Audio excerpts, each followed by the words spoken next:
So I want us to look at an example where we are trying to graph a function of two variables. So let's consider the function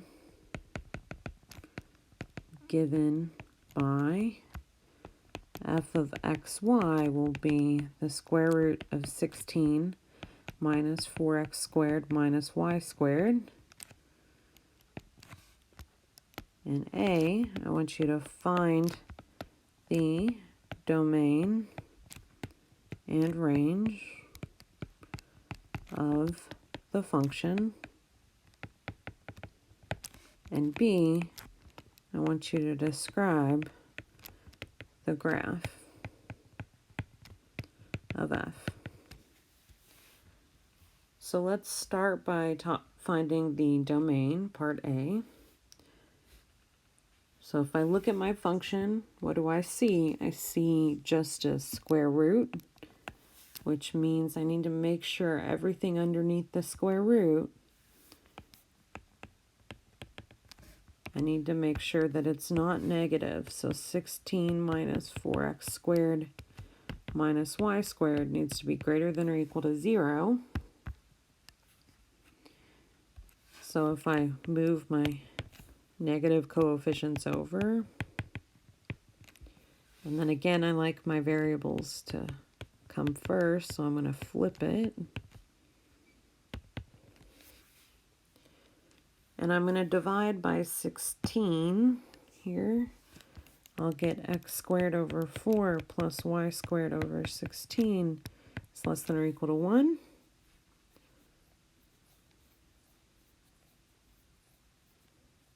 So I want to think about this domain. We can describe it with just this this first inequality here. So if you want to give the domain D, you can say it's the set of all points where 16 minus 4x squared minus y squared is greater than or equal to 0.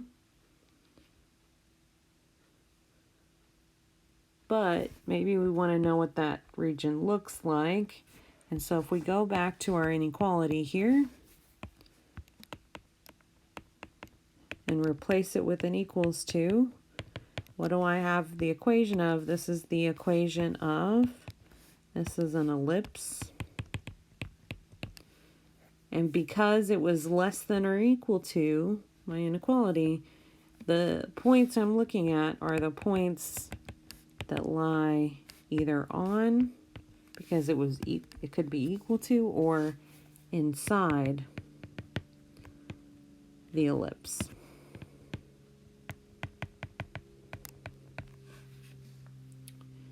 So now we've got the domain. I need to talk about the range, though. That's what I was asked to find. So here's my description of the domain. But we want to talk about range now. So in order to do that, we need to go back to our function.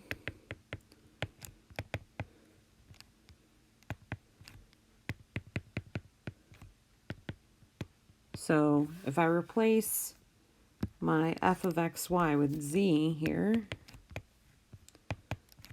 for range, I'm trying to think about all the possibilities for z. What could z go between? Well, the smallest z could be a 0, because it's in terms of a square root. So z, the smallest it could be, is 0. And then the largest, well,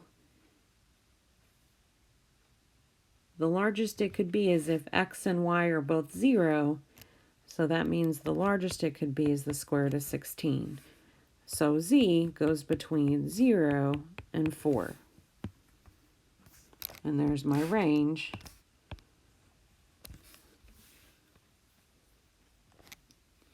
So now for part B, we need to describe the graph of this function. So for part B, go back to our equation z equals the square root of 16 minus 4x squared minus y squared. We're going to square both sides.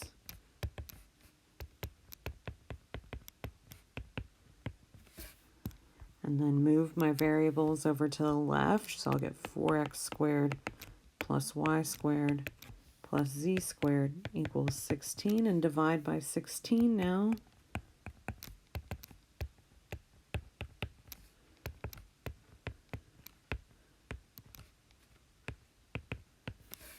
And if you remember back in the section where we were talking about surfaces, this is the equation of an ellipsoid. But we have to be a little bit careful here, because if we look back at z, our z equation is in terms of a square root. So z is only positive, it's not negative, and so it's not the whole ellipsoid, it's only going to be the upper half of an ellipsoid.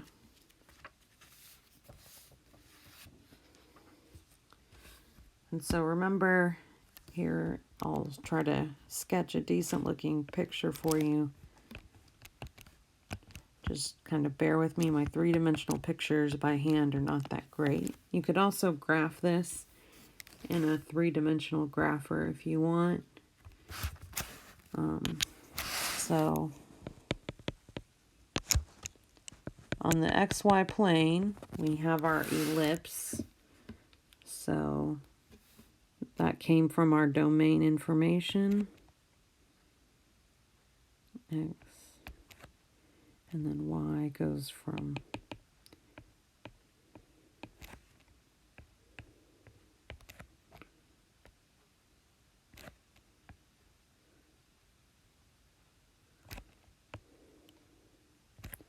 and then, so that's kind of like the bottom of this surface.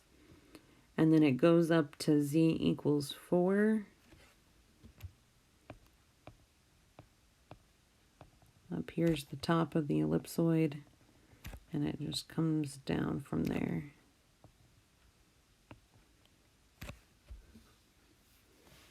And remember, back when we were graphing these functions, we used traces to help us. So you could plug in z equals 0, z equals 2, and z equals 4 to get the different traces, and you'll see for z equals 0 we get our ellipse, z equals 2 you'll also get an ellipse, but if you plug in z equals 4 you're going to see that you just get the single point at the top of this ellipsoid.